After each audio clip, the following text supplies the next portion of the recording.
Hello there, and welcome to Dr. T for today, August the 23rd.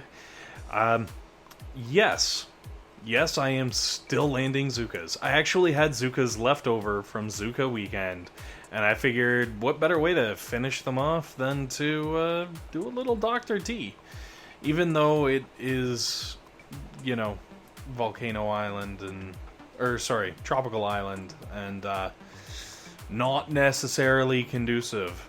But that's okay. Stage 1, smoke up the middle, shock everything, get a win. Stage number 2, kinda the same. Only instead of smoking up the middle, smoke up the side. I was actually really surprised, and I'm kind of glad that I did this, because I've never really goofed around and Zooka'd the Tropical Island, and I like on the Volcano Island. I feel like there's not as many trees and stones, like miscellaneous non-defensive obstacles, if you would. And sending the Zookas through all those trees, my goodness, they were a pain in the butt. They pathed in every possible way, except for what I actually wanted them to do. So it was kind of fun, because it was like, oh, this is how, Zookas roll through a forest. I'll give you a hint, it's not very clumped up. Anyway, so with stage 3, I went up to the right-hand side. Obviously, I'm still throwing out the information, I guess, for the tanks, because, well, that's the sort of thing I do. But stage 4, we start getting serious, and I start slipping, because obviously down here at the front there are a buttload of defenses on the beach, which means I gotta smoke myself in there. And if you were rolling with tanks, just go up the right hand side. Go up the right hand side, hug around. You might have to smoke a little to get past that boom cannon, but probably not so much. And then by the time you coast around the side and come back down towards the HQ from the top, like almost from where I flared to, the shock launcher shouldn't have any range. Don't let your tanks actually get as far south as my flare, because I found out the hard way that I flared too far south, so I'm still in range of that shock launcher. But with tanks, you should have no problem getting up above the shock launcher, so you don't have to worry about it, and then you can pew and win the internet. Moving on to stage 5. Yeah, giving tank advice and showing Zookas, this is weird. I feel so bi-trupule. Anyways, there are some mines around the base. Not a big deal if you're rolling tanks. I would suggest that you clear out the 2 boom cannons, obviously, that are near the HQ. One's just behind it and one's off kind of to the side. The one behind it, throw GBE at that. The one at the side you might be able to take out with your actual tanks, even if you're not able to GBE it. If you can just blow it away with GBE, by all means, just do that. It only has 10k health. If you've got reasonably higher level artilleries, 2 artilleries, pop, and Bob's your uncle. Or your grenadier, I don't know. Hey, I figure if the riflemen get to be called Johnson, Bob seems appropriate for a grenadier. Alright. So throwing down 2 shocks, wham wham, and this level goes down nice and easy.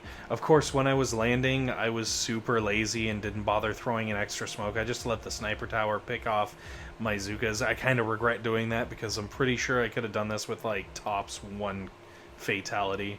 And then we move on to stage 6, and my grenadiers hop in their cars, because holy bejesus, I actually did some math. I kind of scoped everything out, and without boosting, there was no way I was getting into this HQ in a safe place and still have enough GBE to shock everything.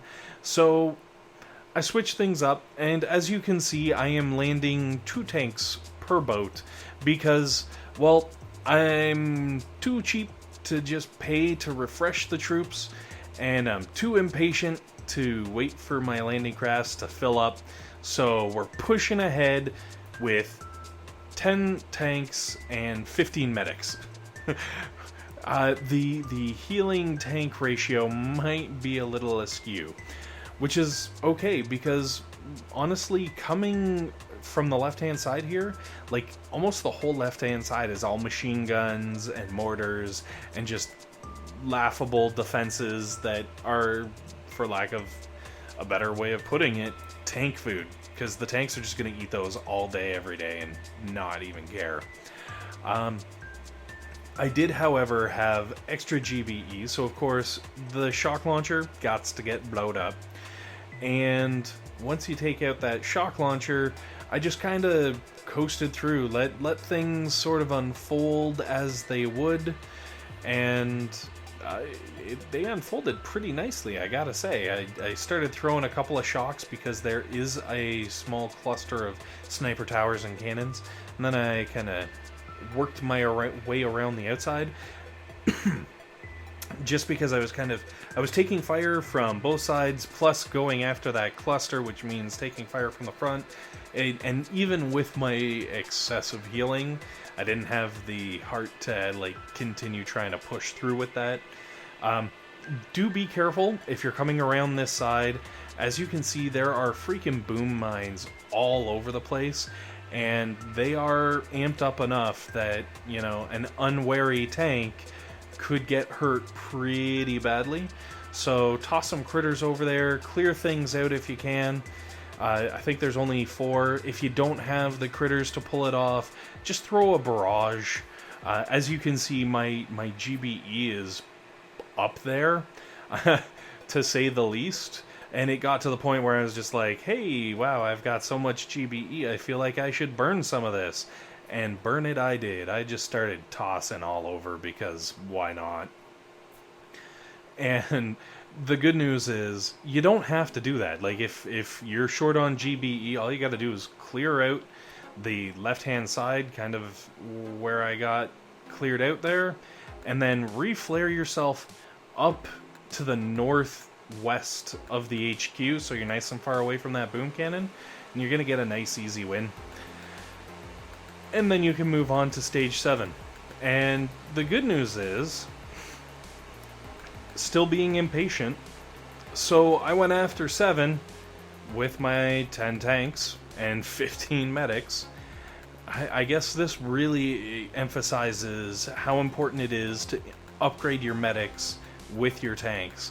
I know for the longest time my medics were level 1. I didn't bother with them until I maxed out my tanks. I think at that time they were probably like 12 or 13, maybe 14. And I was struggling and slowly started upgrading and upgrading and upgrading. And then I got the extra 3 medics from the level 25 landing craft, or capacity 25, level 21 landing craft. And man, it really makes a difference. So, pro tip, don't just upgrade your tanks and hope they'll muscle through. Upgrade your medics too. Which is kind of ironic because I still haven't maxed out my medics, even though I've maxed out my tanks. Maybe I should get on top of this. Well, know what tomorrow's upgrade is going to be. So, there is a boom cannon and a shock launcher. Boom cannon, like, way north, you can not worry about it. Shock launcher further south.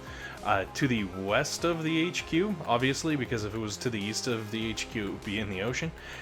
And I do recall it having a lot of hit points, something like 22,000.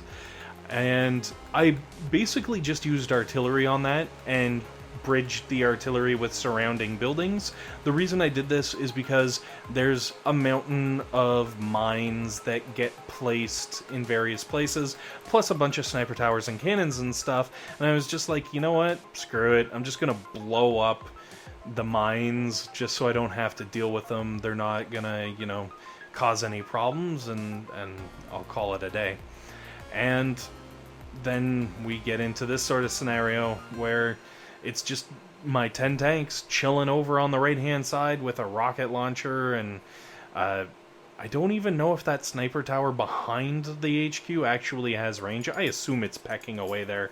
The sniper tower to the left of me definitely has range on my medics, but that's okay because I can shoost away at the HQ and get my loot. Surprise. I win. Anyways, guys, hopefully this has been helpful. Hopefully this has been entertaining. And most importantly, hopefully you guys have a fantastic day taking down the Dr. T. See you tomorrow.